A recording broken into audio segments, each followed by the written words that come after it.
আজকে আমি বানাবো মশলা নিমকি। মশলা নিমকি বানাতে লাগছে 200 মতো ময়দা, তার মধ্যে আমি হলুদ, স্বাদ মতো লবণ ও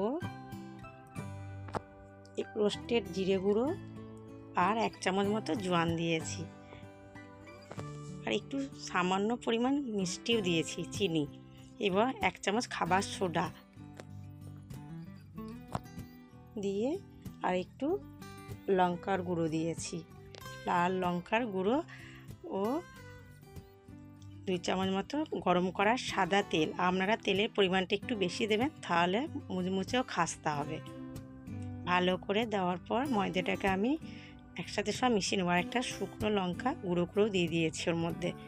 ভালো করে এবং মেখে নেবেন। মাখার পর একটু পরিমাণ মতো জল দিয়ে, যেমন আমরা ময়দা মাখি সেরকম করে মেখে নেবেন। মেখে নেওয়ার পর ময়দাটা আমার মাখা হয়ে গেছে। এবার কিছুক্ষণ ঢাকা দিয়ে আমি রেখে দিয়েছিলাম, সেটার ভিডিও করা হয়নি। তারপর আমি রুটির আকারে বেলে নিয়ে একটু শক্ত মুখির সাহায্যে গোল গোল করে কেটে নিলাম।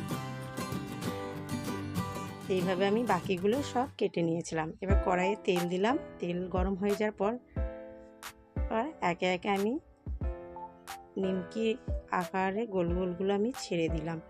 এবার মিডিয়াম আঁচে হালকা করে ভাজলাম। বাকিগুলো এইভাবে সব আমি ভেজে নিলাম।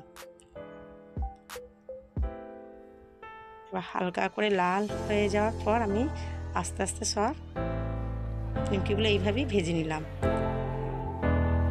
এবার তুলেও নিলাম। এবার আজকে আমার মশলা নিমকি তৈরি হয়ে গেল।